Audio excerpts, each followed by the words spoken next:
And the public meeting order. Okay. I'm just asking a question. It says meeting is being recorded. Do I hit okay? yes. Okay. Okay, I just hit okay. Perfect, thank you. So what do you think, Chris? The other circumstances that you know. Yeah. Okay, so I'm just gonna make a motion that after we went and saw the particular piece of road, the motion is that we don't change the classification and we leave it as is. I'll second that. Thank you very much. Thank you so much. In favor? You don't know why. Aye. So, Oh, I'm sorry. No, that's okay. go ahead. Go ahead. No, she's just like. Oh, you wanting us? Yeah, I was saying, go ahead, yeah. I'm not big on parliamentary things, but that would be great with us. Yeah. Okay. Yeah. Great. All right, so that's done. Thank you. You're welcome. Wow, this is a great new thing. All right. You can So I really have hear to it. make a motion to adjourn this meeting. Right. I second it. Okay. In favor? Aye. Public meeting order. Just need to do back on the agenda.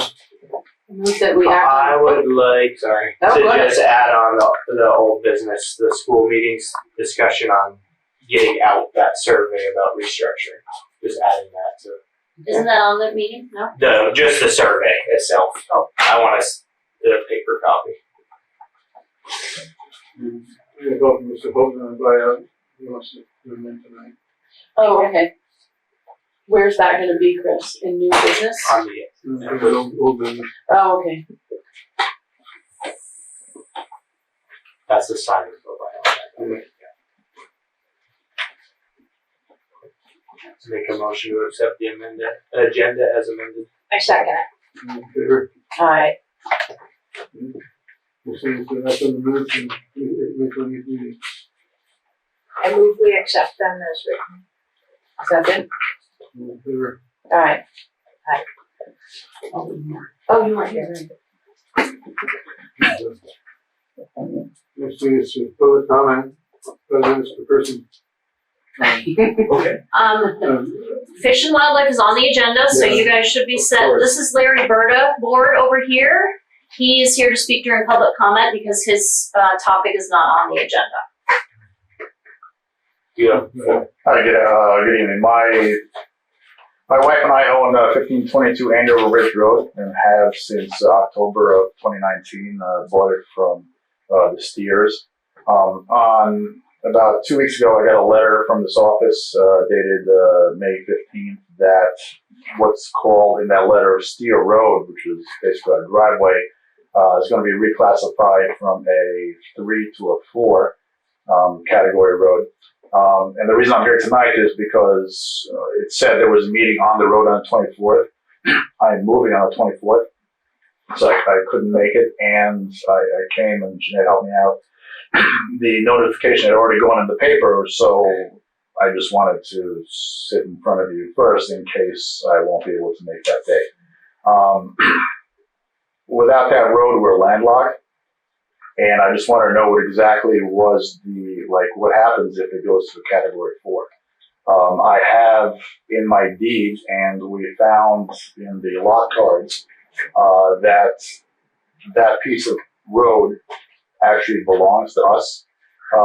But the Steers they had some kind of court case with the Sullivans who sold the lot next door to that Holly. About who actually owned the road. But we went back on the deeds that from 1970, it was always a separate lot. So we were talking when I was here that if it was discontinued as a road, then it would revert back to the way it was, and then I would take care of the road. Because so the issue is that if it's category 4, the town does not maintain it because you don't get the money from the state. And then what happens to my access? So I would like to push it in that direction, or see what you guys had in mind. Well, I'm just gonna ask you a random question because I picked up on something. You said that in your deed that you actually own the road bed. You actually own the road. Yes, with the road on it. It's a Right. weird, quirky. So I mean, it's all a discussion, and we're kind of making our way case by case Right. through the situation. But I mean, wouldn't it just be your road? Would you just own it if it were not a class 3 road because you already own it? There's some language in the deed, which I can show you, that references that court case from, the decision was in, I think, 2009, listed as a town road. The question is, on either side, I have neighbors who have no buildings on it. So the idea is that this is my only access, and I really don't want someone putting a driveway there. We're going to have to share the maintenance of the road, or however that works. The two adjacent lots that I'm referring to have road frontage on Andover Ridge Road, so they still have access. And the lot to the north, which actually just cleared, and they used, when they did that, they made like a sort of temporary driveway off Andover Ridge. So to answer your question, in the deed, it's kind of confusing, so I just want to confirm that, it will be removed off the record as a road, and the ownership reverts back to me. So do you want it? Which way do you want it to go? I'll take the road. But there are two properties that also are accessed by that road currently, No, because they aren't accessed by that road. that's what Mr. Bird is telling you, is they both have road frontage on So Andover they- yeah, Ridge, Andover Ridge. and that's how they have access. And just, if I might step in, Larry, do you mind? So we went through the deeds and we pulled out the original surveys from Andover Ridge, and that strip that accesses his property was set up as a separate parcel and has always been part of his deed as a separate parcel that he owns it. And the survey clearly shows the boundary lines for each of those two properties as resting on the edge of that road, which means it isn't their property. I haven't surveyed here. That helps to understand the. Yeah, so actually, Jeanette, it is his road already. Yeah. Land. Well, It is. town has the right of way. Right. If it's classified as a town road, I think they what show you're it right away. asking is at the public hearing on June 24th, you would like this board to discontinue it, thus reverting it officially.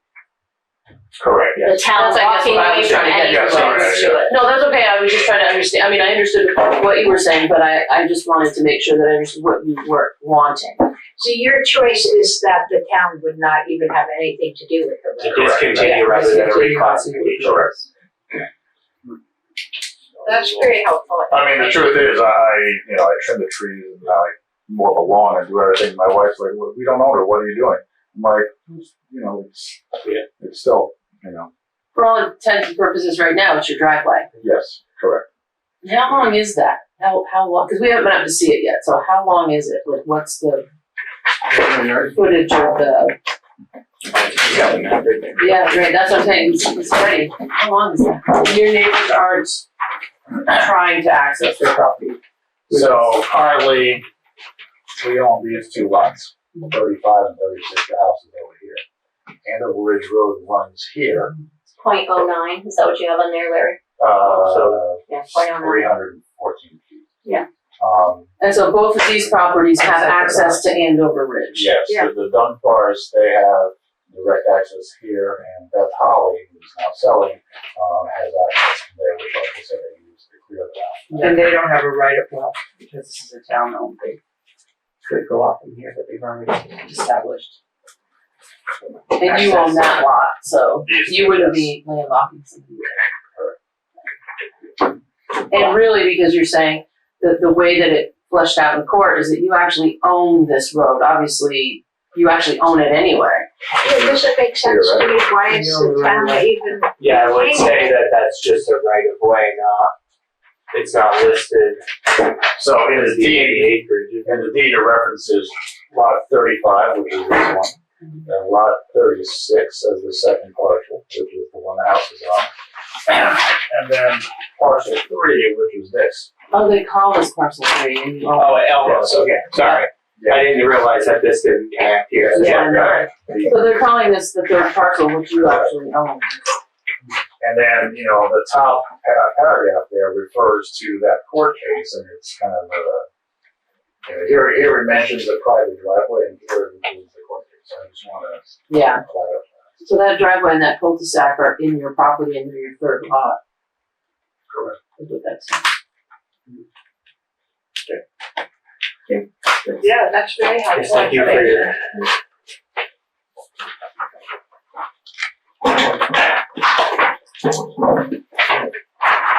I drove up there yesterday because I wanted to know a little bit about what I was talking about, but I couldn't see a road sign. Did I just miss it? Because there is no road sign. Oh, okay, that's why I couldn't see a road sign. If you go with Waze, it takes you to Pond Road. Yeah. So when my friends actually get service, where are you? I'm like, no, you're on Pond Road, right? Yeah. No. Google Maps actually has it as Andover Ridge Extension. That just started like a few months ago. But there is no, you see a road, I don't know where that came from. Was there any other comment on anything that isn't on the agenda? Is there a parcel acquisition? Yeah, good evening, folks. Nice to be with you. My name is Will Duane. Thank you. Thank you. Will Duane. I'm the land acquisition coordinator for the Department of Fish and Wildlife. I work out of the Montpelier office. With me here tonight is John McCann. He's the vice president of the Mount Holly Conservation Trust, and Chris Bernier, one of our district biologists and a citizen of the town of Andover. We're here tonight to discuss with you a planned acquisition that the Department of Fish and Wildlife has. We're interested in a parcel that is just about as northwest in town here as you could get. That's right, where Ludlow, Mount Holly, Weston, and Andover all come together. The current property owners, Ann and Travis Zissou, are joining us on Zoom tonight, and they sent in a letter of support ahead of us here. I brought some maps with me to discuss, if that's helpful for you. I had sent some items ahead of time as well, but I brought some extra copies. And we are required by statute to get the approval of the governor anytime we're adding property to public lands here in Vermont. And the first question the governor's office is going to ask is, what does the town think? So we always like to be good neighbors in the communities we're coming into. And it's certainly no small thing for the state to come in and buy a piece of real property in the community. So we always like to come in and talk to you about what our goals are, what our aims are, and why we're doing what we're doing. So as folks might know, this part of the world here at like the peak of Route 100 is a really high quality wildlife corridor right along the spine of the Green Mountains. There are excellent stands of beech trees, and specifically this is great habitat for Vermont's black bears. Really high, up in the mountains, away from towns and dumpsters where we can have them, and we're doing our best to preserve this corridor. Not too far to the north and to the south is Okemo State Forest, the Green Mountain National Forest, obviously a little further off to the west. And what we're doing, we received some money back in 2017 from the last big wind turbine project here in Vermont down the Deerfield River. And as part of the permit that was issued for that power generating facility, some money was set aside specifically for the conservation of black bear habitat in Vermont. There was some other money set aside for a bear study, which really interesting study that wrapped a few years ago. But we have some funds left, and we've been trying to ID some high quality bear habitat parcels. You need to come to my house. Right. Because we all live, or she and I live in Sure. Richard. We live in a maybe a 4 square mile area, and we are very central. So if you want to set something up in my backyard. What we're trying to do is Really want to encourage I know, bears. encourage these bears to go this way. Keep them up at the high elevation points where there's a little bit more of a social carrying capacity. How high up is that from? Chris, do you know the elevation off the top of your head? It is about the peak of the road there. Yeah. I'm going to estimate 1,800 to 2,000 I was going to feet. say maybe 2,500. That's probably a more reasonable estimate. And it looks like too by this map that shows the Okemo State Forest and then everything south, that you're almost having a closed It's almost corridor. a full connection, yeah. I mean, is that what you're kind of sort of trying to build? Well, we know we're not able to go just in a straight line. Right. We're trying to just bring the forest together. Right. The two parcels off to the Pretty left. close though. We're You're getting close, there. yeah. And the two parcels off to the west here in sort of the different shaded green, those are two parcels, one in Mount Holland, one in Weston. We closed on those at the very end of 2022. Oh, wow. And that's about 450 acres combined. That's kind of And why are they in west. the darker green? Just to highlight for you folks the most recent addition Oh, okay. we have made in the area. Also, a point to note, so it's state forest to the north, state forest to the south. We are the Department of Fish and Wildlife, so sort of our analog for the state park systems, not as well known, are our wildlife management areas. Sort of undeveloped, we don't create new trails, it's not for mountain biking. You're literally leaving it undeveloped. Yeah, we occasionally will put in a parking area, maybe an informational kiosk, but that's about it. We encourage folks to come roam, explore the area. Any kind of, impactful wildlife-based recreation is welcome. Hunting, angling, trapping, birding, wildlife viewing, hiking, and snowshoeing, cross-country skiing in the wintertime. So low impact, mountain biking typically not allowed unless there's already a trail. If there ever are vast trails already in place for snowmobiles, we always leave those in place, but not the case here. Yeah. There are none. Correct. Yeah. So these two parcels on the left, on the west side of the map here, it's our newest wildlife management area. We just put up a sign like a week ago. You might see it on Route 100. It's called Owasos WMA, an Abenaki translation for loosely translated to bear, but it mostly means the one who wanders. So this piece, if we can move forward with the transaction and hopefully starting with your support, would be a part of that new wildlife management area, the Owasos WMA. And they often do span between a few towns. It's sort of what we can do. So are we being asked to make a motion on this or just give you our? Yeah, whatever works. I had sent ahead and have a copy with sort of a pretty simple 2-sentence letter of support. We will also take a statement of support in your meeting minutes. Basically, if you do support the project, anything that shows that you folks aren't against it, we can take and continue on. We have a series of approvals to go through.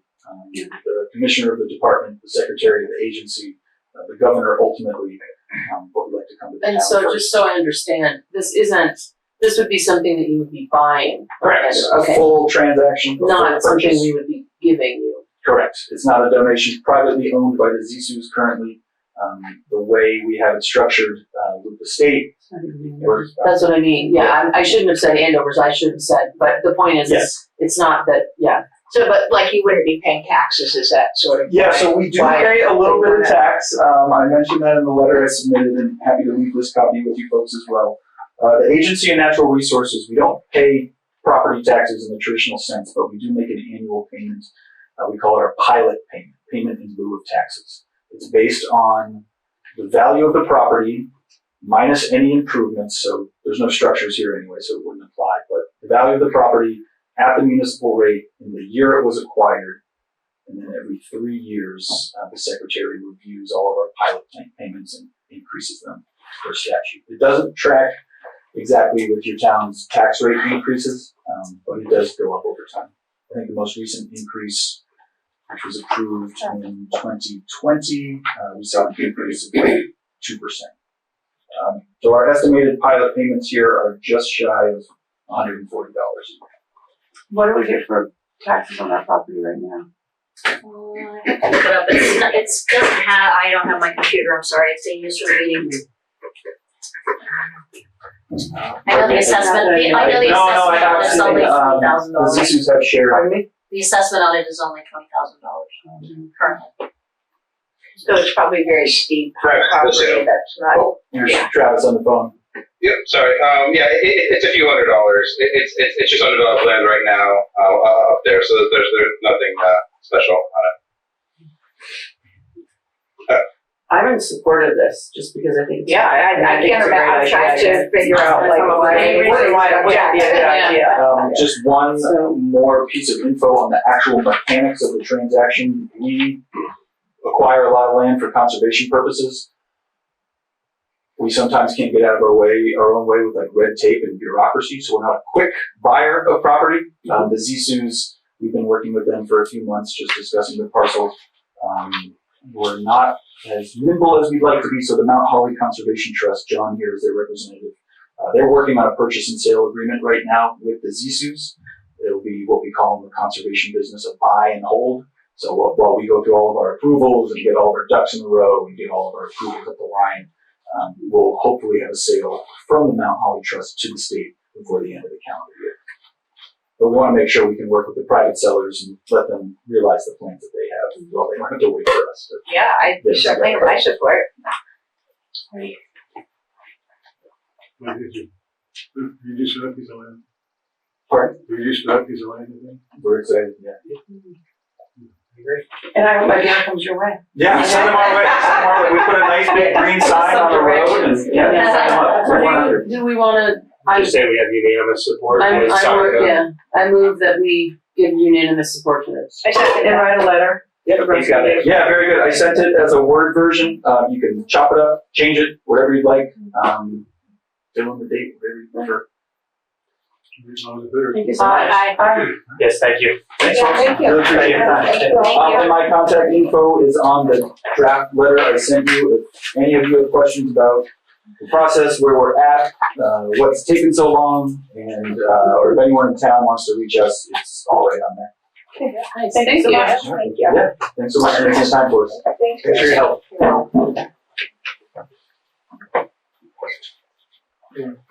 Review the local hazard mitigation plan. There's no record for us. Yeah, happy you pretty much know what's going on. Thank you.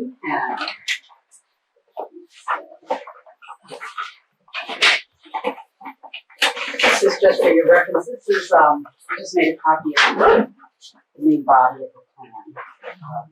Just for you.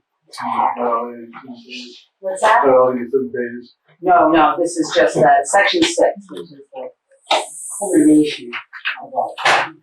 And you just don't have to read it all now. There's just a few pages for you to see the reference on top.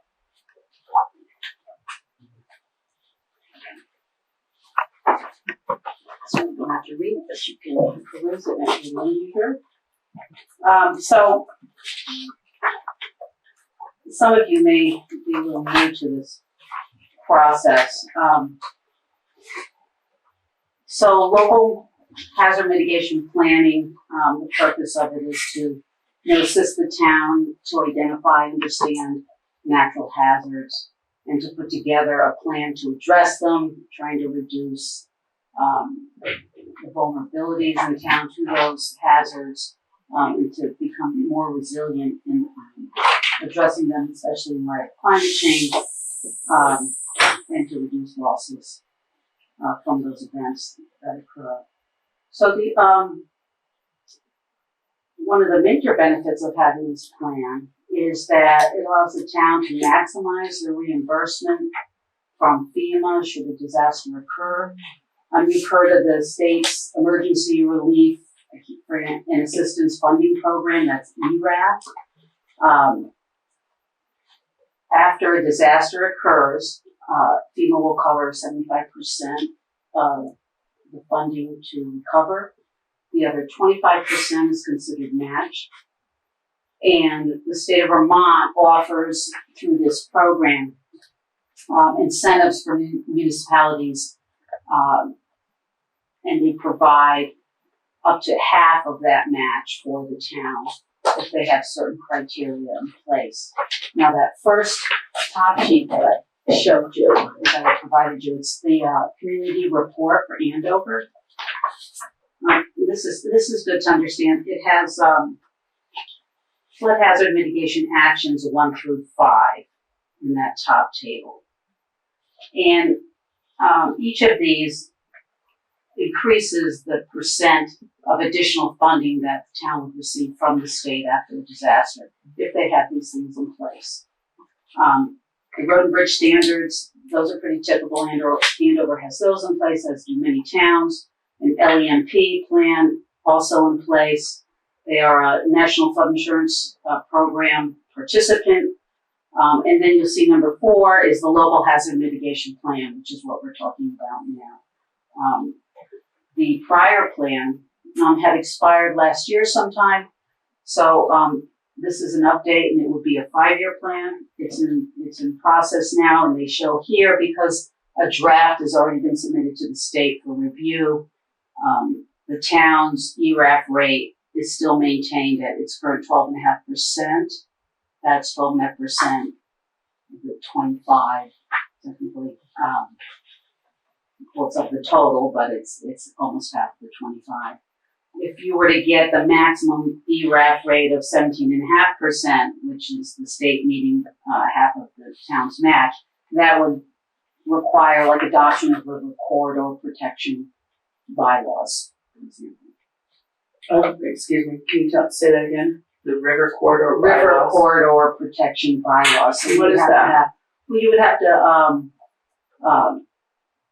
have a policy in place that restricts development along rivers, along with the river corridor. So it would be within so many feet of the river. Yeah. That's not something you're like working on or? No, this would be, but if we wanted to apply this, we would have to have that in place. Yeah, and that would be a process, a whole public process, and it would involve, obviously, planning zoning to come in and consider that. It's a difficult thing for a lot of towns because, you've got a lot of properties, and I'm not familiar with the nuances of how that's done.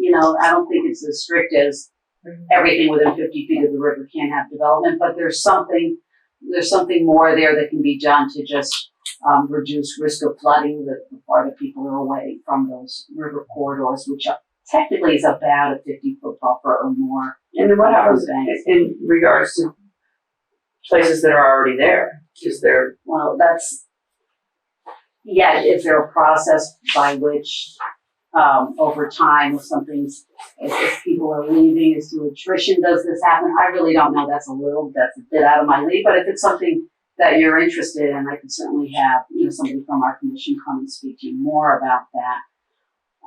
Looking at that map that you showed us, where the rivers are and how much land in Andover, that 50 feet on both sides of all the rivers would take up, it was a lot. Yeah, right. I worry about that. It is a lot. It's a lot for a lot of towns. There's only a couple of towns that have adopted those. And I don't know the detail on that. If you're interested, I can certainly get you more. I'm not really interested. So we're not missing out on a big lot. No, it's like the difference that you're missing is 5%. Okay. 5% of millions could be a lot of money, but yes, that's a tough one to make. But I just wanted you to. All underneath water. Yeah. Everyone is totally underwater. Right. It's not something I would even entertain. I just was wondering more about it because I want to make sure that when I'm thinking in my head that no way would I do. That's a whole other process on top of the hazard mitigation. That's just completely informative how this ERAF rate thing works and how this plan is part of that. And it's certainly worth it because I believe you have to kind of before you can have you have something for the first 3 and then this plan gives you another 5%, which is worth obviously having a hazard mitigation plan in place.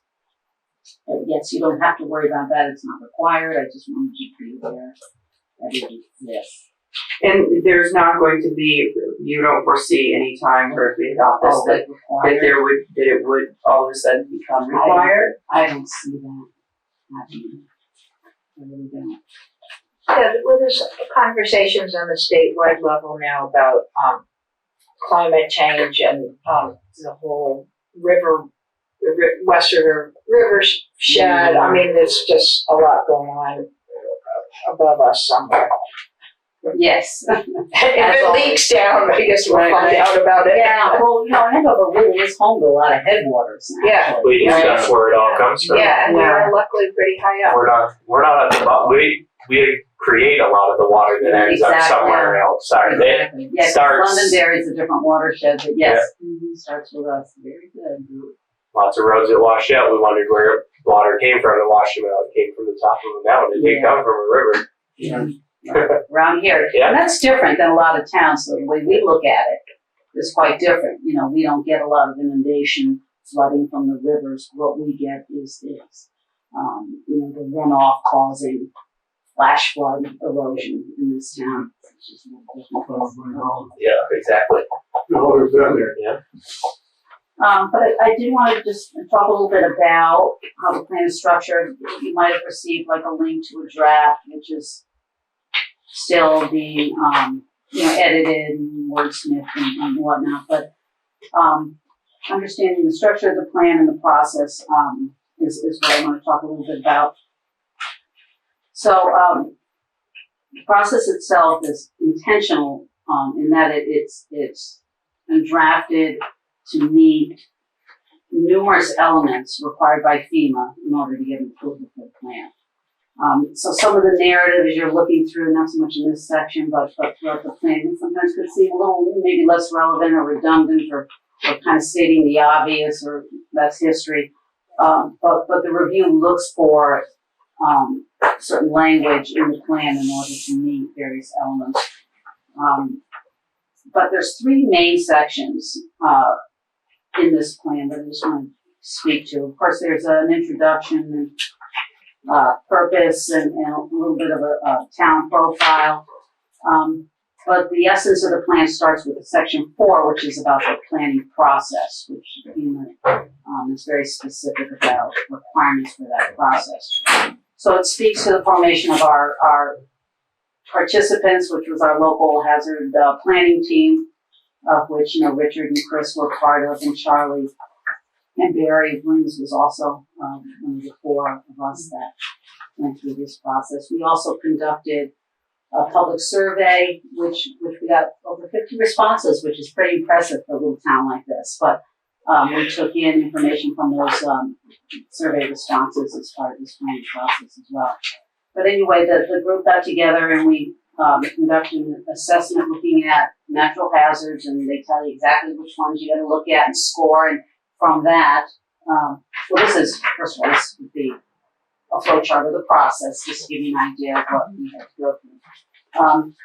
But in these are the hazards on this sheet here that we had discussed, scored, and rated to determine what the group felt was most important in terms of level of impact from these various hazards. And you can see the ones that are highlighted, we kind of went above a total hazard assessment score of 4 to be the hazards that we would profile in detail and look to identify ways to mitigate. And in looking at and coming up with those scores, we consider the probability of occurrence, given historic and given the trends of some of these hazards with climate change. What's the probability of occurrence? And in the plan itself, you can get the details of which these numbers, what they refer to in terms of level and score from 1 to 4. And then what their impact is on these various aspects of the community. And then from those scores, the highlighted ones are the ones that we concentrated on. Those highlighted hazards are detailed in this section 5 of the plan, which is a pretty bulky section of the plan where we talk about the hazard, we talk about the history of occurrences and the impact of damage done by those particular hazards, and where in town are we vulnerable to that hazard. So that is the section 5 of the plan. And then the body of the plan is the one that I gave you, which is the section 6. That outlines the goals and objectives for the plan, and there's a colorful table in there with a list of specific actions and strategies which are prioritized, and it's based on a set of criteria that are also identified in section 6. And at the end of that section 6, which is kind of important and new this cycle, I guess, at least for Andover, is now FEMA looks for a process to monitor and evaluate this plan over the 5-year period to know that, to monitor any progress that's been made and the effectiveness of the plan. So that's something new that towns need to kind of obligate themselves to take a look annually at this hazard mitigation plan and, formally document what the status is, and what maybe next steps would be for the following year on the various action items.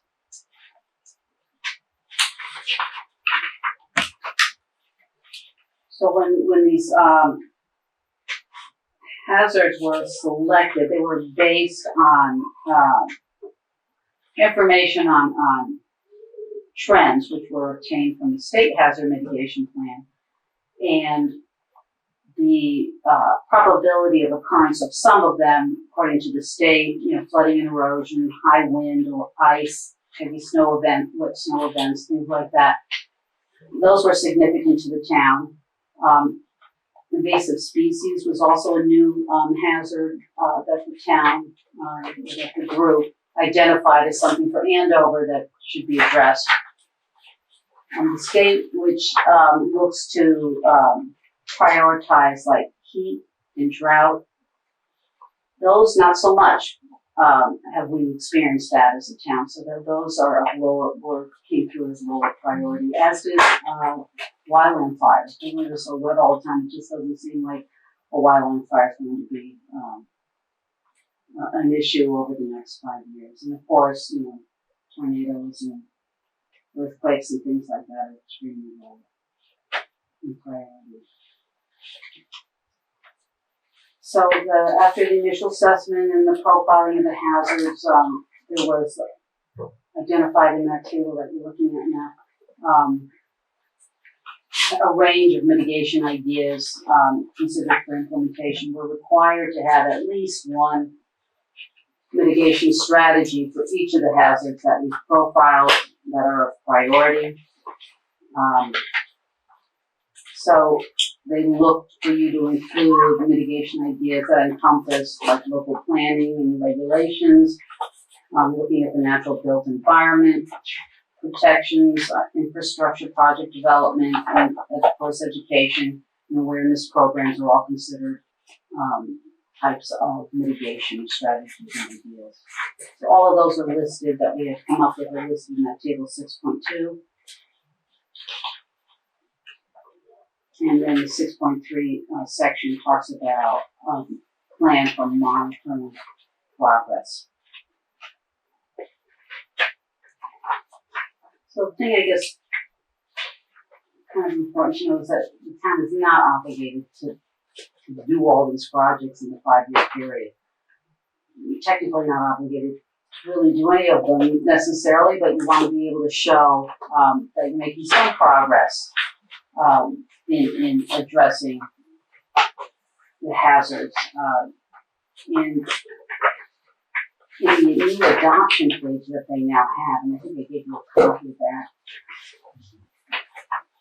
Right, the certificate of adoption. Yeah, they've changed that because they're trying to make this more of a dynamic plan, one that can be edited and revised over time, so that you can react, over a 5-year period. I mean, you could have another disaster. Your goals could change. Your priorities could change. I have a question, because I haven't talked with either of you guys about this, but I just have a question. So is this basically sort of FEMA saying, if you don't do this, then if you don't do this, if you don't get into some kind of a plan that you're doing all of this, then if there is another flood, say, are you not qualified to get FEMA money? No, you still are qualified to get FEMA money. It's the extra 12, half of that. No, just having the plan. Just adopting a plan gets you money. Reimbursement. How you progress on the plan does not at all impact your rate of reimbursement. I guess the only reason I ask that is just because, and I'm sure you know this, but I'm wondering, like, how does this work? Like, what does it cost us? How do we do Right, all this? hydraulic studies. How does that all work? There's a lot of In other words, there's a lot of cost involved. Yeah, and if the column all the way to the right of that If you look at some of those, some of them are already in progress, or have already been talked Yeah, about. and there's grant funding. At the end of that, there's a number of grants that would relate to each one of those to provide funding. So it would be, so in accomplishing some of these, you would seek, or we would seek, Mark would seek for the town funding to oversee and do these studies. In fact, just what we did just recently, Chris, we did one application. I did the one for Middlebrook Culvert. So there's hazard mitigation funding now. It's called DR 4720. It's disaster relief funding through FEMA. No match because the state is covering all the match on this particular grant.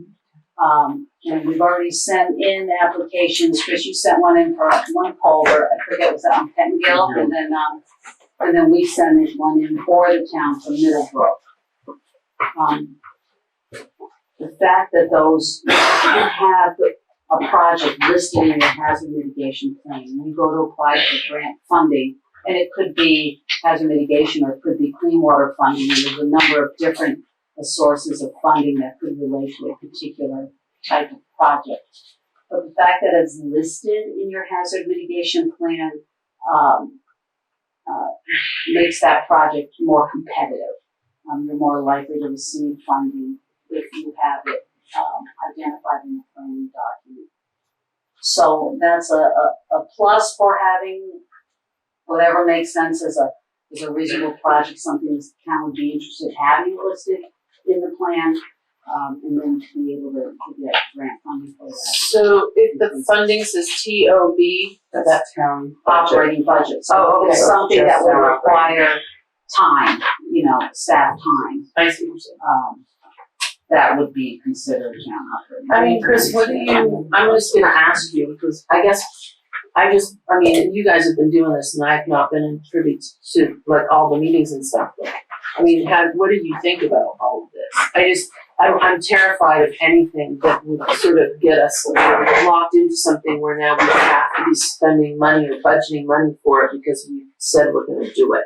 Does that make sense? No, so I you said you're understand not- that everybody, You don't have to do them, no, you don't have to do that. but it shows progress. It shows you putting the effort to say what could be done to help mitigate future problems. I mean, if you apply for a grant and you don't get it to the project, We sat down and looked at the whole, which So I see guess the that's my culverts. question, are See the you, culverts are numbered. We sat with this Yeah. table with a map showing each culvert in the town, and one of them was supposed to be fixed after Irene. That's the number one project we found in town. Yeah. That was the culvert on Middletown Road. There's no projects that don't need to be done. no, I know that, So There's no, you're not signing something saying that you're gonna do all these No. within 5 years. That's Right. not, It's not like saying this is our intention to do this and therefore somebody could come and say, well, how come you haven't done it? the idea of this is to show them Yeah. putting an effort to mitigate possible hazards, You're and that's thinking gonna of, well, these are potential ideas for consideration. yeah, 23 out of, Yeah, should the opportunity for funding arise. And 23 out of 37 of them are town operating budgets. But that's not for, I'm not thinking of town operating like capital budgets. I think I also have, that's TOC. I don't think you're gonna see any of those. This would be like Charlie having to, sit down and prioritize culverts to be replaced or road segments to upgrade. That would be town operating budget because he's staff.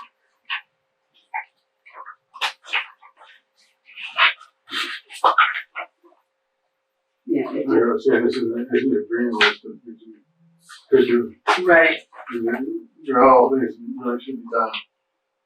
Just like Cindy said, it's a matter of there's money available.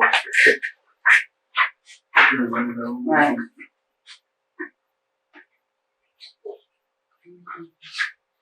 yeah, As long as it's not a situation where we would suddenly be required to do something that's gonna have to be put into our budget around, upgrading something that we can't afford to do. You've looked at it, so if it's not that, I believe you. No, that's tough. it is not, there's no obligation to do these, but the FEMA just wants to know, you know, they're forking up 75% of disaster funding. Right. And they just want to know that these towns that they're supporting, with disaster relief are giving some thought to how there's some thoughts or ideas to how they can reduce the risk.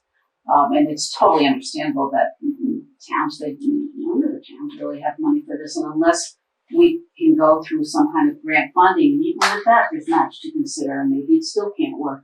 But at least having a project identified in a plan and then going for funding to support that project, the fact that it's in the plan, you have a better chance of getting that funding. Yeah, that sounds You know, so that's reasonable. The Andover was on the last investigation plan. The what now, I'm sorry? The Middlebury time they called it Middletown. Oh, yeah. It was on the last hazard mitigation plan 10 years ago. So, Yeah. But you did accomplish a number of projects from that last one. This is to be thought of more as proactive. Mm-hmm.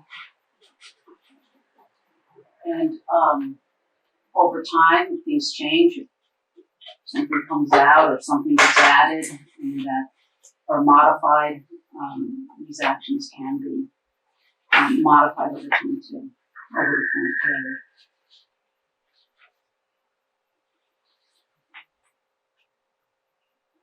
wow, I had no idea you've been working very hard. Didn't know anything about any of that. I mean, it is important to try to think of ways to reduce risk, because even getting the funding relief through ERAC, which is a nightmare, no doubt, right? I mean, it's a little difficult to do, and they're still matched, and you know, 12.5% of $1 million is It's a lot of money. Yeah.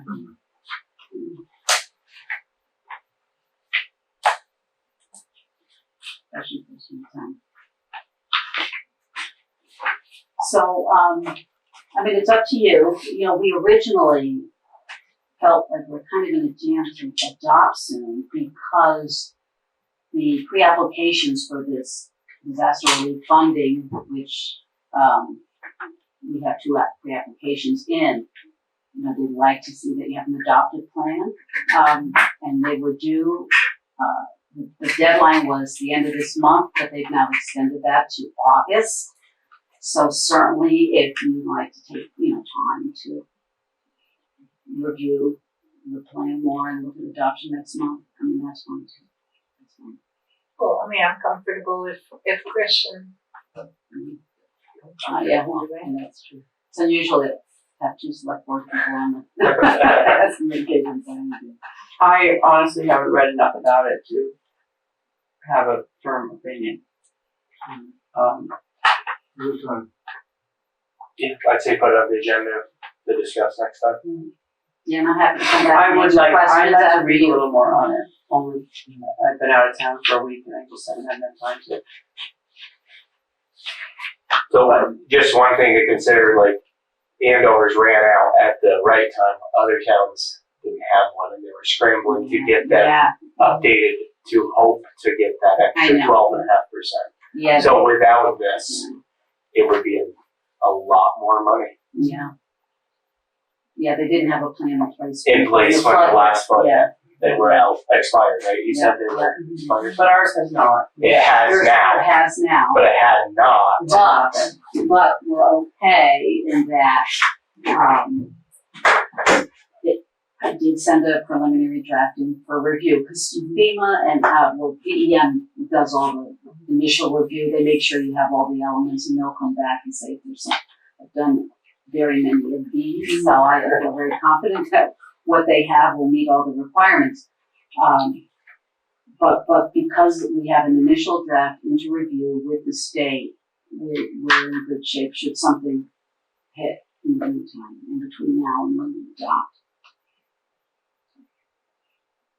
What are your thoughts on it? You two We worked on it. We've worked on it, Yeah, so you we've would seen like it to all. see it adopted. No, I'm soon. I would like to see it stay on the agenda so we can move forward with it. But if you want to read more, absolutely.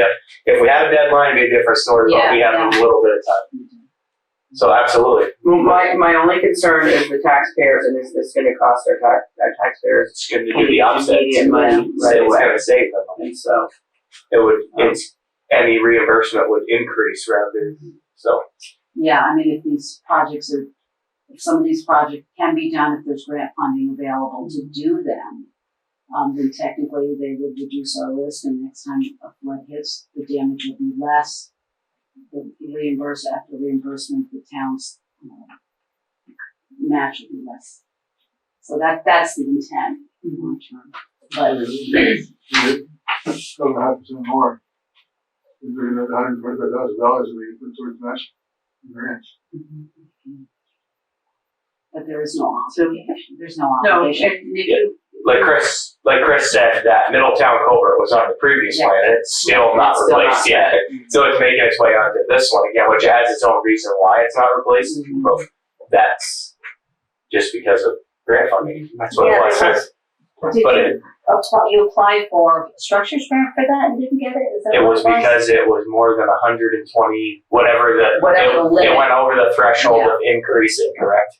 It was more, it was for FEMA, it was, they didn't want to put it in the same size, they wanted to up it, so it didn't wash out again, but it was too much of an increase from what it was to get that to funding. get that much funding. Well, we got refused for a TAP grant too for it. Oh, you did?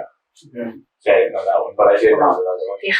So there's already a study that's been done. Yes. Yeah. Which improves the Chances chances of getting now, this we particular hope. one. And this is a rare opportunity really because there's no match. The state has formally put it out there that hazard mitigation programs, projects going through this year, 4720 funding, will not require any matching for it. Because they're trying to use up federal money that has been given through the ARPA business.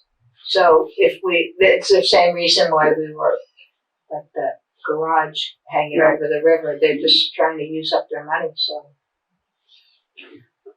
I mean, they're asking for projects like over $1 million cost type. Yeah, well, this could be our chance to get that Middletown. Well, Yeah. We've already submitted a pre-application, and then what happens next is the state looks at all these pre-applications and they say, yeah, this is eligible, this is competitive, and then we have to do a full FEMA application. It's a lot of work, but FEMA, this BEM does the first review. So we're just throwing in pre-applications, anything that makes sense. so you feel like it would be a good idea to sign this tonight, am I correct? I mean, I don't want to be. Like I said, I've seen it.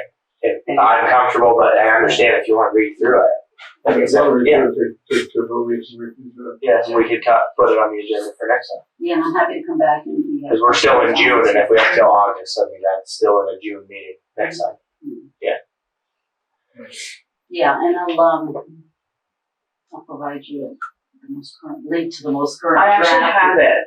It's a lot of pages, and I haven't read it. Yes, and a lot of that is for FEMA, so, certainly. But I mean, I'm not opposed to signing tonight either. I just, my question is whether or not it's going to cost the taxpayers. If it's not something that's going to, all of a sudden we have to do these things, then. Well, if we were offered the grant money, I mean, sounds like, would we be obligated to accept it?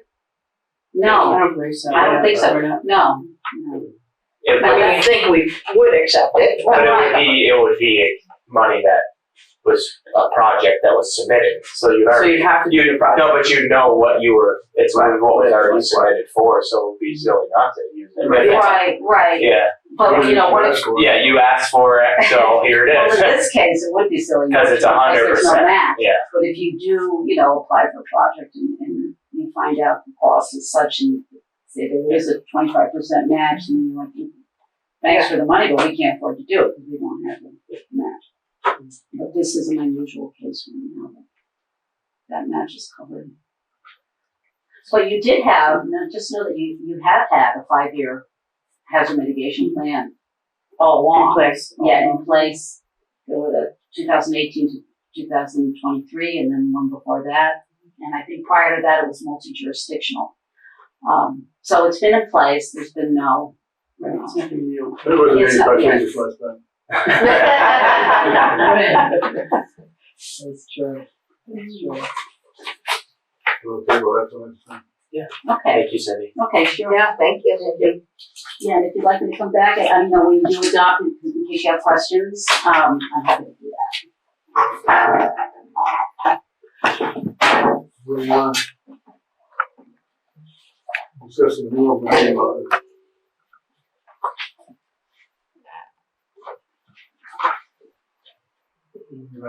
So the open meeting law got updated and signed by the governor last week.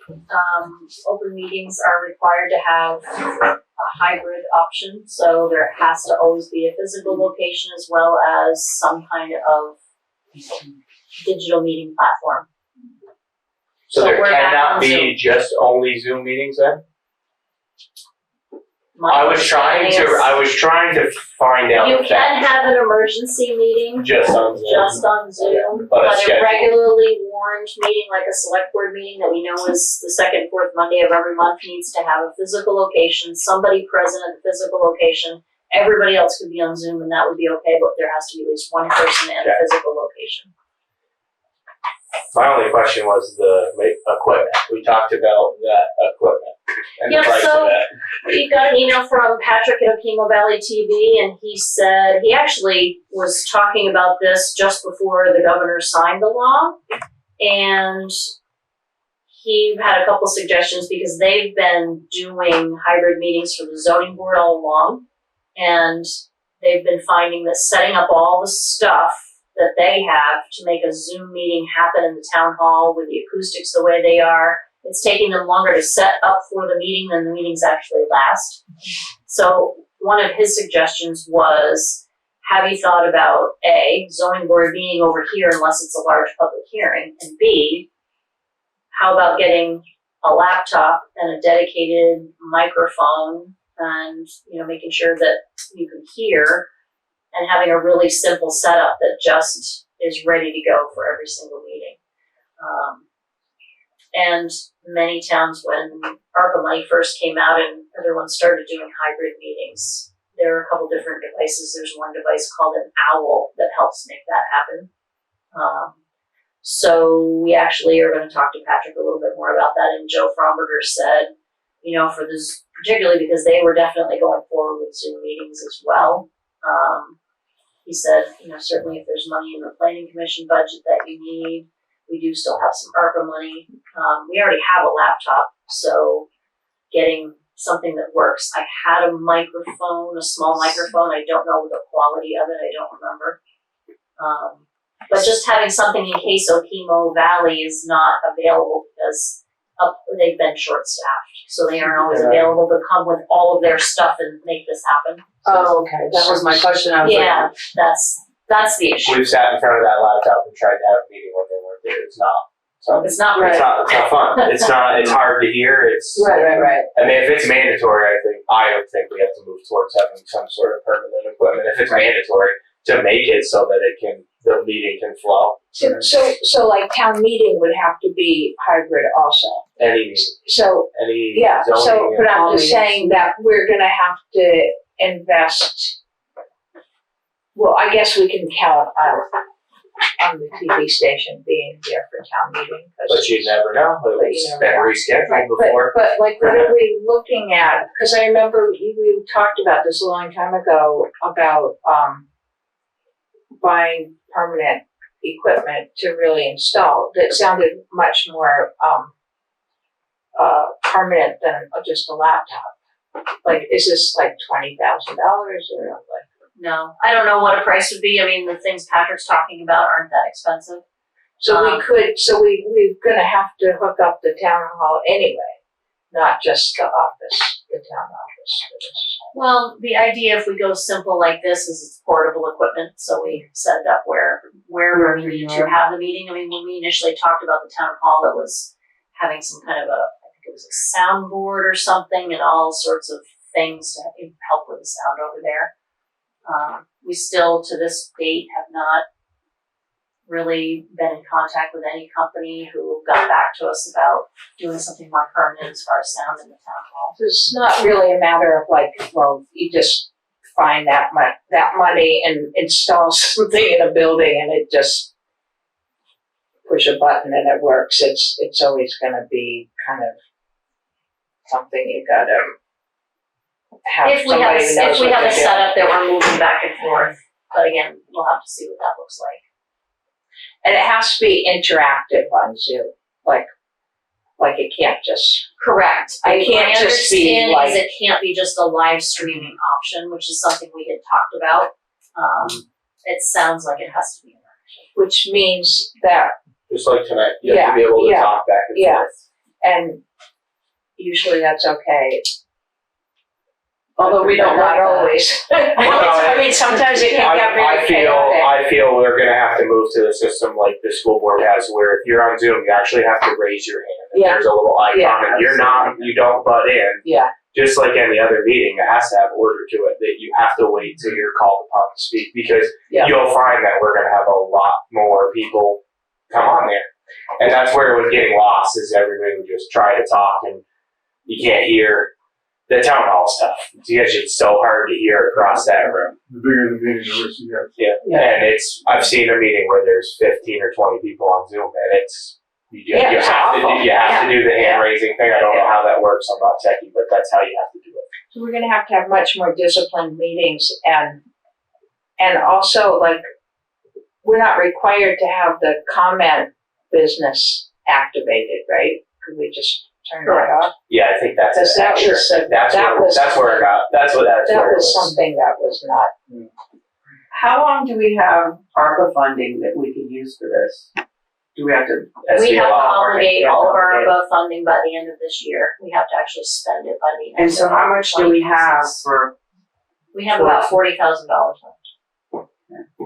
so we could use some of that funding, I mean, we can use that for everything. I know So some- then, if we know that we have to come into compliance with this, I move that Jeanette reach out to some of those people that we didn't get back to, who did come in and say, you know, this is what this would look like to set it up, and have her reach back out, and if we Find have out to do it, pricing. find out. Different, I think we want to move more towards, like you said, like Permanent. a permanent rather Right. than I mean, if there's 40,000 and it's something that's mandatory, if it's mandatory, why not And have even it? if we had it permanent, It's not going away. even Now, if we it's end up been around having for to 4 have years. the meetings over there, because we've put that in place, or maybe it's permanent here as well, but the point is, yeah, we have to do that, and if there's ARPA money to do it, We better use it. we better start doing it. We may also be able to do both, we may be able to have, we've already got a computer, we may be able to set it up here for our meetings, where there's hardly anyone here. Right, But keep have them the small and permanent, simple. right, And then have something Yeah. bigger permanent there. And you So can hear better in here. so It's I- smaller. Right? That's my motion. Yeah, Yeah, it's just- Anybody second it? yeah, and prioritize really, The town hall. yeah. Sure. Aye.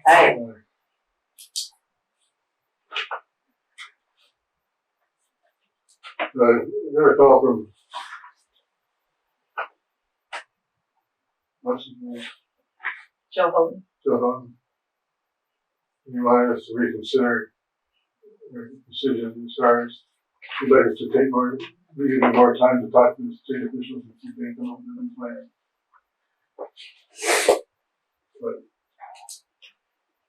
And is that for the house that the buyout where the garage is hanging over the river? Is he still on Zoom? He was.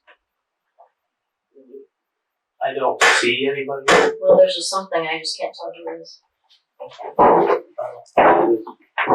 Name in lower corner, lower left. Lower left. Vermont Stoneworks.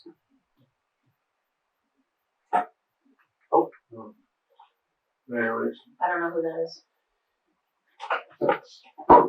Did he give any information on what he was looking for the state to get? Like, not what really, would change from what we've already looked at and decided on? not really, he's just, he was at a loss of why we didn't accept the plan. But I told them we can practice and take the funding where it's coming from. Just can stack up.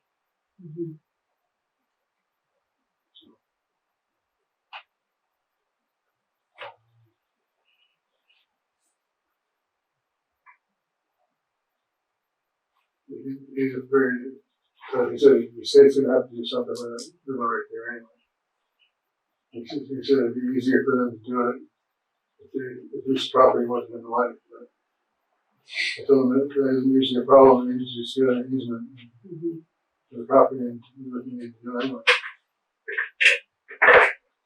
I guess, in my opinion, I would, if I don't hear anything different from the state, I'm not gonna change my perspective on it. And like, if somebody from the state wanted to come in and talk to us, it seems like it's a bigger deal than just, yeah.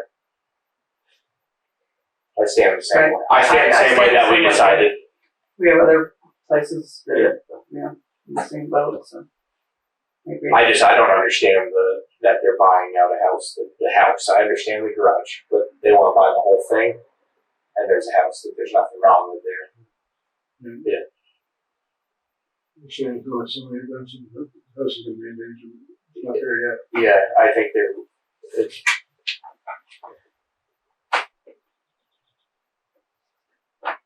Told them I'd reach out to Megan and see if the state is doing anything. Yeah. They're fine with that.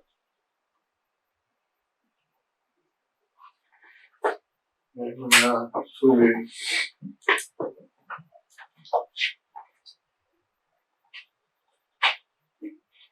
I was wondering if it would be something to consider sending to all of our registered voters that survey, a couple copies of it. I know that costs postage and envelopes, but to put that in the hands of of everybody directly, because in my opinion, it's a gigantic issue what they're trying to do with the schools, with the restructuring. The budget passed. I know it says budget on here, but that passed. I guess that's, I don't know what everybody else's thoughts are on that. But What would the approximate cost be? Do you know, Jeanette? How many we have on our mailing list? We have 400 registered voters. so like a lot of them, like my personal, one envelope would reach 2 people in my house. So like how I would like to, I think would be worthwhile with how big of a thing they're considering. What if a copy of the survey were sent on the Andover 250 thing to people? Oh, that people could download it and fill it out? I just think sometimes you gotta go back to old school and put it in people's hands and get them to really, really hold on to it and read it and encourage participation. Which is More stamp right Yeah. Yeah. Well, honestly, I got it via email and it wants me to log into another thing and it's because I don't have the correct thing. So right there, it discouraged me right away from doing it online because when I clicked on it, it said I had to log into an account that I don't have. And then start an account. So honestly, I closed out of it, and if I was, if it was tomorrow, create an account. no, it was something about my email didn't support it because I don't have fancy stuff. But you know what I'm saying? If that was tomorrow, it was due, mine wouldn't have went in because I got frustrated and I closed it out. But if I had a piece of paper in my hand, I would have filled it out. But that's just I was looking for feedback on that. Yeah. We don't do it very often with things, but I think this is something that, and they could be, So if it got sent out to 400. 300 people. So 300. And what is this cost of the stamp? 65 envelopes, the printing. Yep. You have $300. I think it's a buck piece. Yeah. How much work is that? There'd be the printing, and there'd be the. You guys are all welcome to come and print and stuff out. That's what I was just gonna say, right, Yeah, that's a lot. So And they need to make sure that there's only, they're concerned that people might fill out more than one survey. Well, are the surveys they're not really anonymous? You said you have to put your Yeah, address. but You have to put your name and your email So they're not address. anonymous. Correct. And that's just to keep track of how many and make sure there's not duplicates. That's just procedure there. Which right there tells me that there's not gonna be that many people interested in sending them in if they're not anonymous. I would encourage as many people as you can to fill them out. But you do have to go online and fill it out. Or No, you're no, they're gonna be hard copies. But you gotta go pick one up.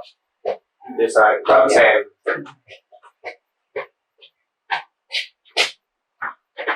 It like, when we talked about the restructuring and stuff, it's gonna affect every kid that goes into school, but I can't strain enough how much it's gonna affect if they change to one of those ideas where they put different grades in different schools. Could you imagine being that kid that got pulled out of that school and switched to another one for 1 year and then got brought back to that school for another year?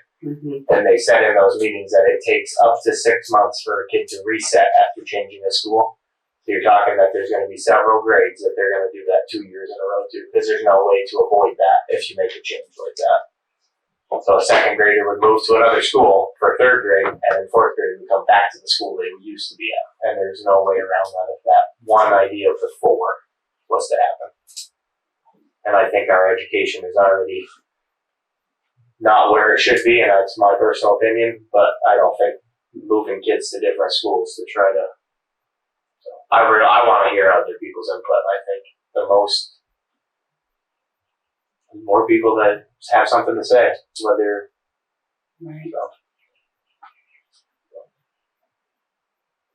I totally respect what you're saying, and I agree with what you're saying, but I think if people understand that they could come here and get one, actually mailing out 300 of them to everyone in Andover, I think that's to me that's hard because of the financial end of it. I just feel like that's just me. I don't know about the mailing. I think that's a lot of work, and I think it's going to be money, and it's going to be, I kind of agree with Susan. I think people are going to be less wanting to do that when it's not,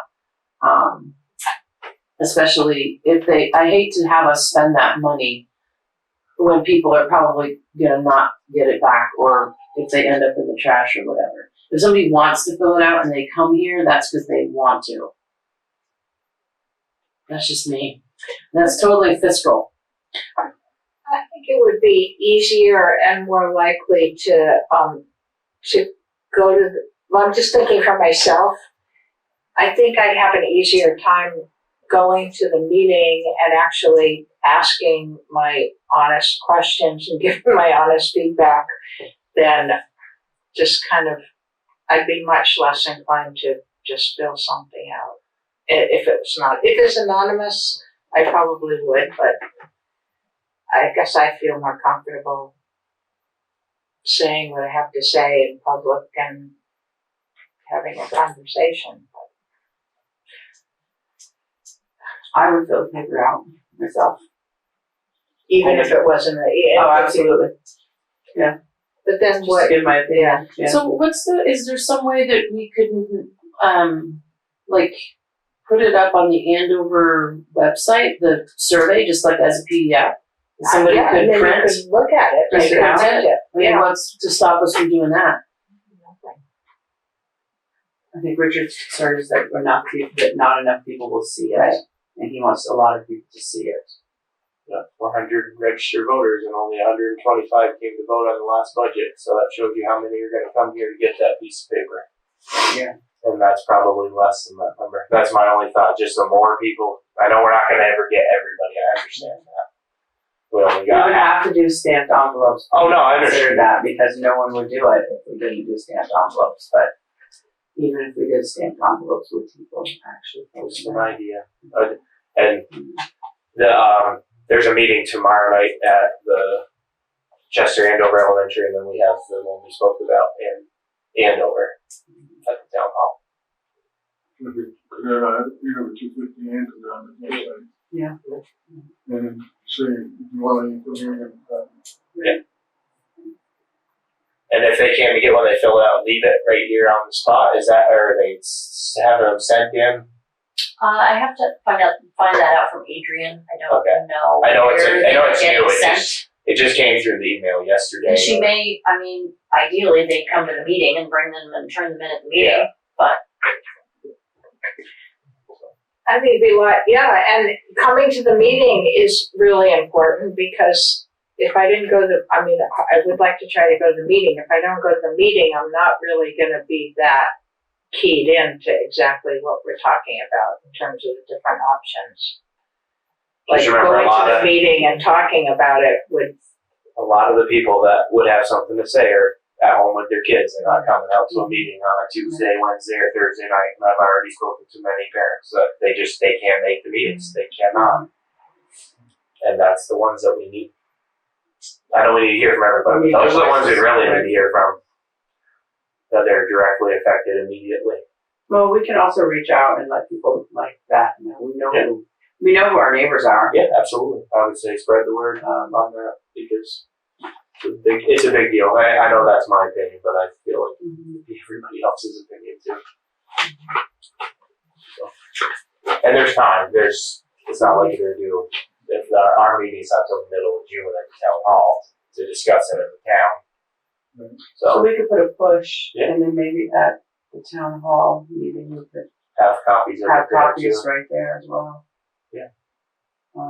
It's good. But we don't want people to wait that long. Yeah. We want them to get get this paperwork in and fill it out. Can we pick up your restructuring paper on your sign up forever? Yeah. That's a long word on there, but Restructuring survey. yeah. When will the survey be available to see? Or it's available now? It's available. Adrian is going to send me either printed copies or a PDF so I could print copies. She kept kind of saying, well, but I'll be there on the 19th. And I'm like, no, I want to get them out. Yeah, we should be able to see them. And what do they do? Are they going to read every single one? Assuming they're gonna tally them, I don't see how they wouldn't. You take them, make I don't know sure. why they would go to all the trouble to ask you to rank what you feel those options are in your mind and not then look at all of them and I would say that I make would a summary. assume they're trying to narrow it down to 2 rather than 4, and then have 2 proposed changes down the pipeline to figure out what they're gonna do. Yeah, they're doing it the right way by giving everybody a chance to really speak their mind and trying to get everybody informed, but.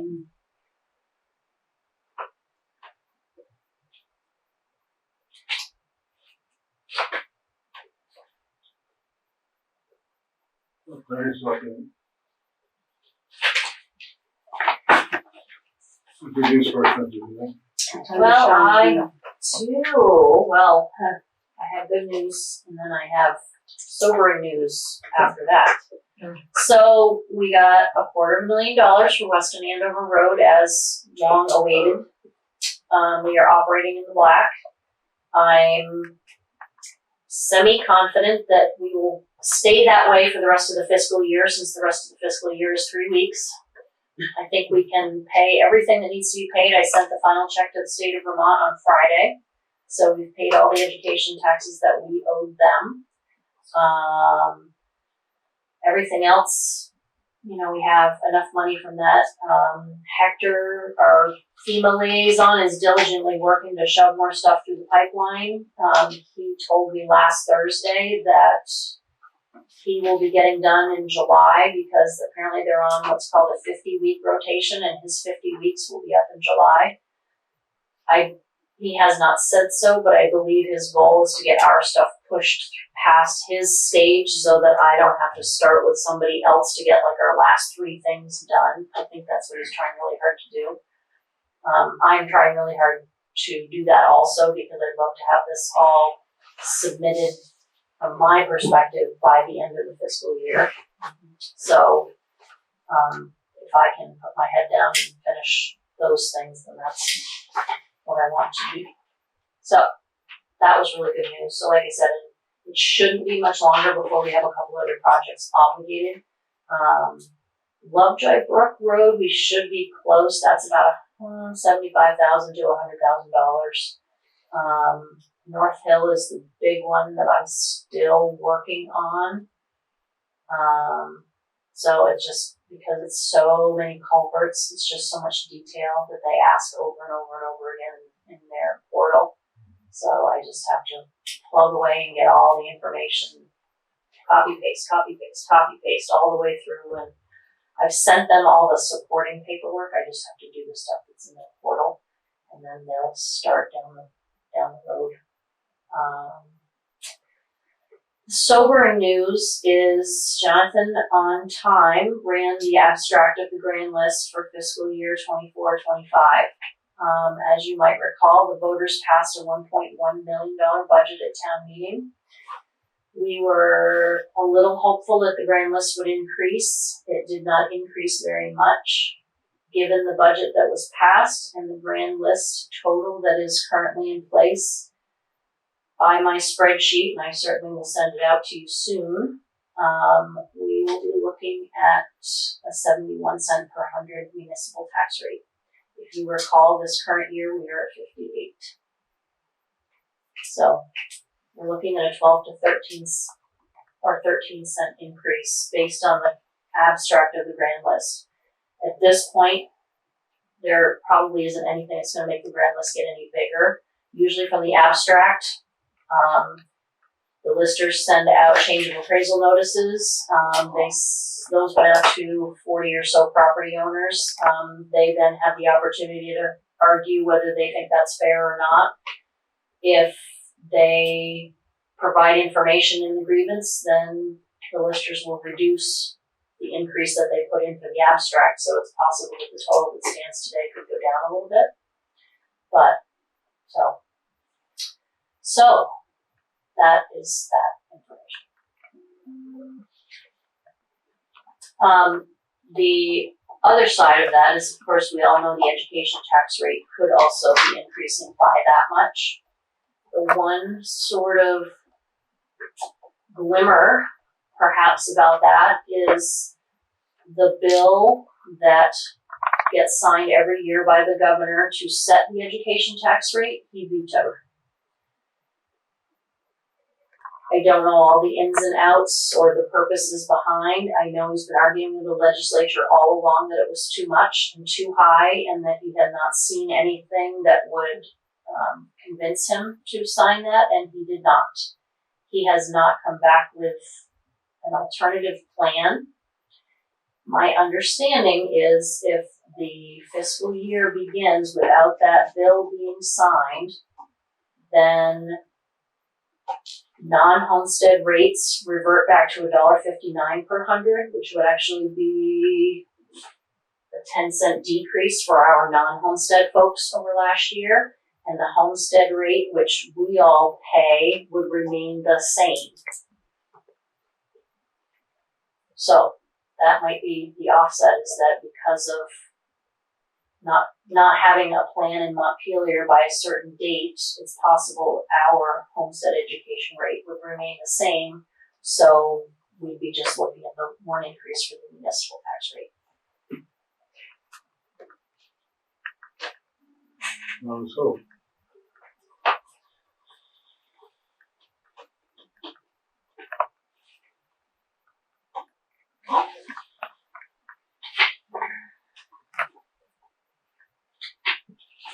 And just for quick math, 13 cents per hundred on a $300,000 house is an increase of about $400. Oh. Or $300,000 overall property. So then if the education tax does go forward as it could, you could be paying like $800 more.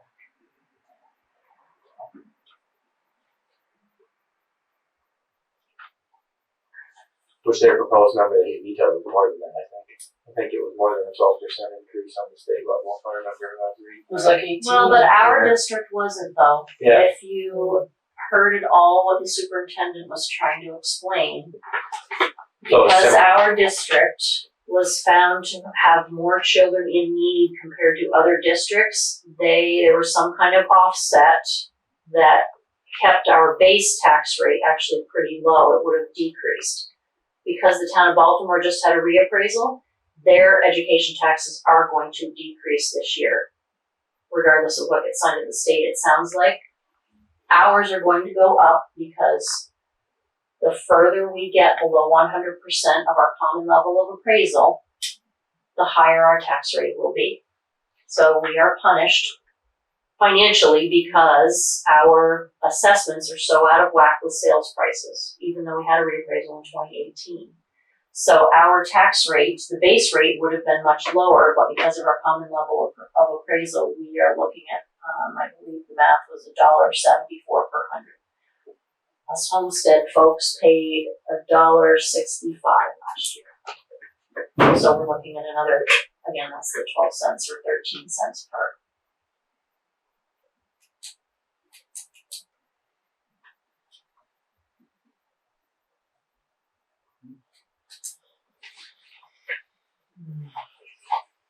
Welcome everyone.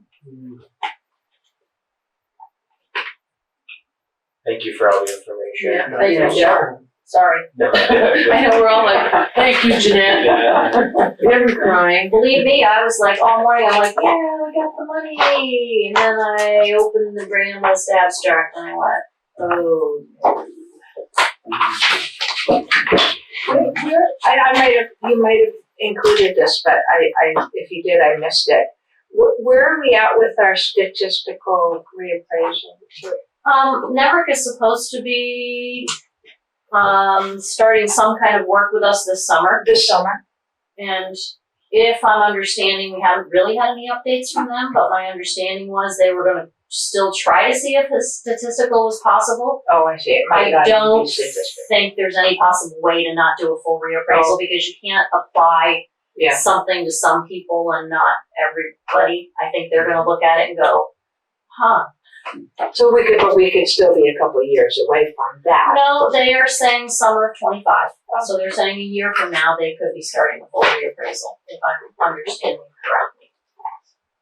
So not as far off as we had initially thought it would be. Winter sand bids in the one? We received one sand bid. So the bid was for 2,000 yards of sand, $14 per yard if we pick it up, $31 a yard delivered, and the pit is in Alstead, New Hampshire.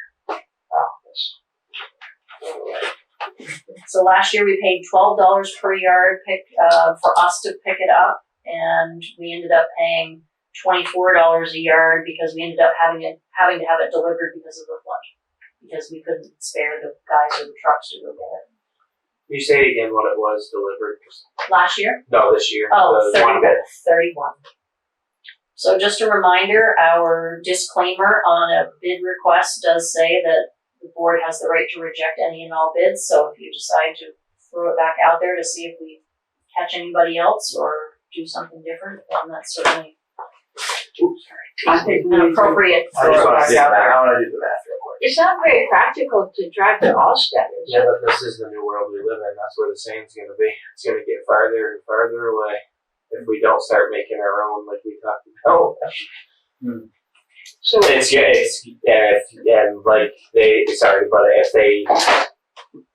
they're only going to make a certain amount. Like last year, that place that we got it from, I think they sold everything they made.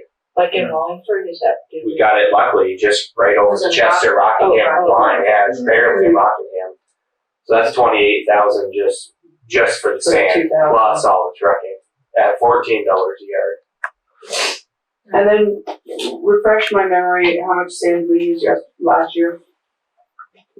We put out to bid 3,000. We used less than that because it was a mild winter. So we have some left over, which is why we only put out to bid for 2,000 this year.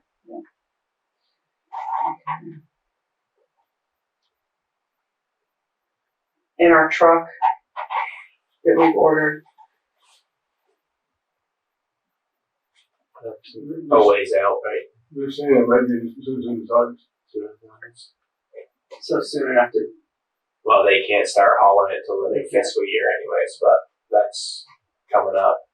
They usually like to get the sand as soon as they can. Yeah, that done. Then it's put up and it's there. are we capable of hauling it ourselves? That is a lot of work. What's that? Maybe 4 loads a day? Maybe. Do you want to put that many miles on That's what I'm saying. that truck that's being held together with Band-Aids? Plus, we're using 62 to have it the guy's delivered. drive.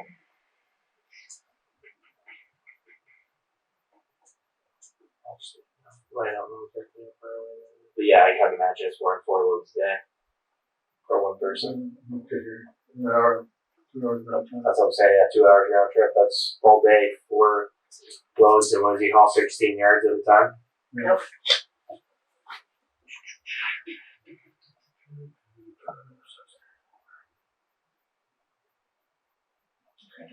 That's 31 days. That's 31 days of that truck running full tilt all day.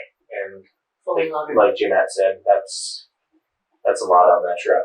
Because they're not going to haul in any truck but that 10-wheeler, because that's it. You're not going to go over there. You're not going to go over there for, Right. if he's getting 64 yards a day, that's 31 days hauling 8 hours a day. Plus, I mean, that's truck fuel and a month. Now that's 15, 20, that's a month and a half worth of work for one guy. So should we even be considering? I'm just hauling it considering because ourselves? well, if you look at the price difference, it's 62,000 to 28,000. 28, it's a huge difference. It's more than double, and that's what last year ended up being. It was double the price to haul it as it was to pick it up. But that's way more than double from 14 to 31. And if we hired out someone to, then is that just not even? And that's Charlie even. He has probably never even seen that sand. I like to have Charlie look at it because we got that silty sand that year that ended up costing more money to use. But it was. My only thought is I don't want to say yes and I don't want to say no. I think we should put it back out to bid. I agree with that too, but I just running the math on that, because I know last year one of the bids came from Clarendon, which is not that much closer, and that's a hard haul. That's a very steep haul. This is from also. So I move Has it that we reached- try to get more bids. Can we reach out to invite a certain company to bid, or does it just have to be? I asked Charlie to start.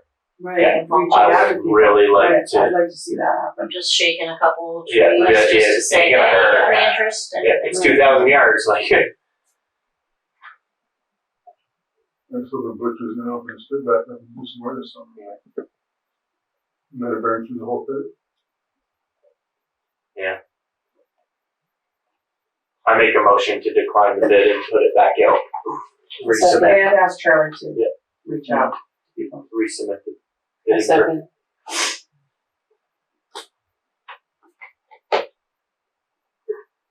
And the road commissioners report. They started doing what the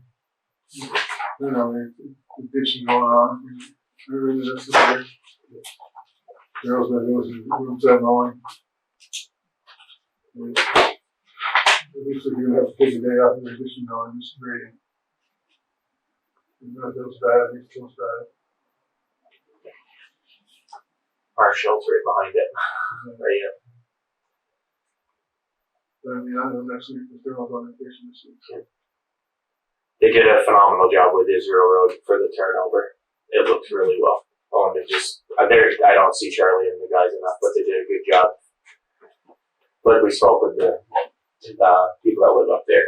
They left it in very good shape. They did a good job with that. Nice. Yeah, and the private signs up, so I'm assuming that's all done now. Yeah. Financial owners.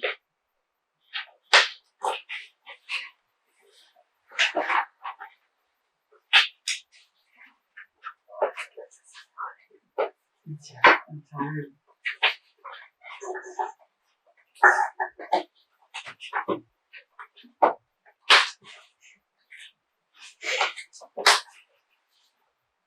That's that one right there. Are you?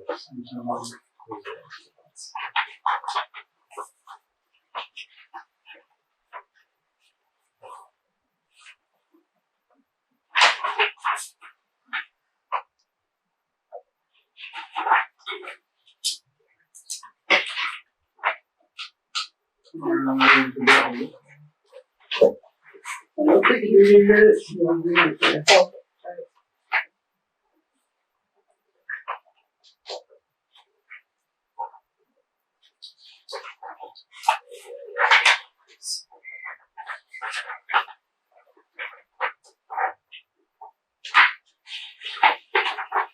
Any correspondence? There is no.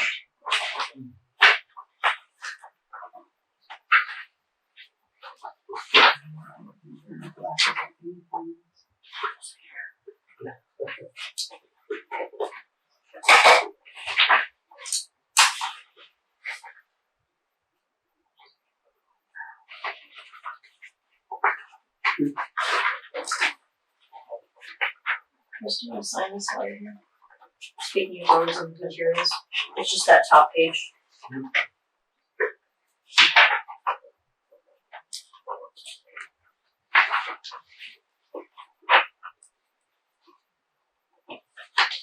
Thank you.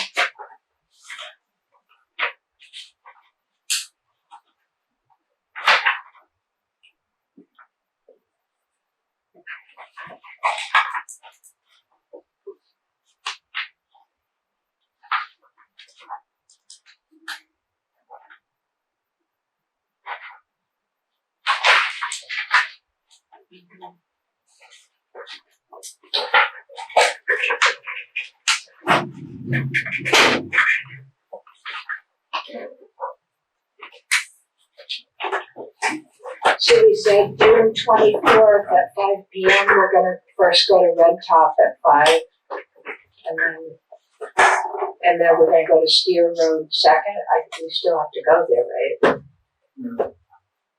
Yeah. So we meet at Red Top at 5. Mm-hmm. I mean, that's what we did. That's what I had written down. I think that's what we decided, yeah. Make a motion to adjourn the meeting. A second. Those are better. Aye.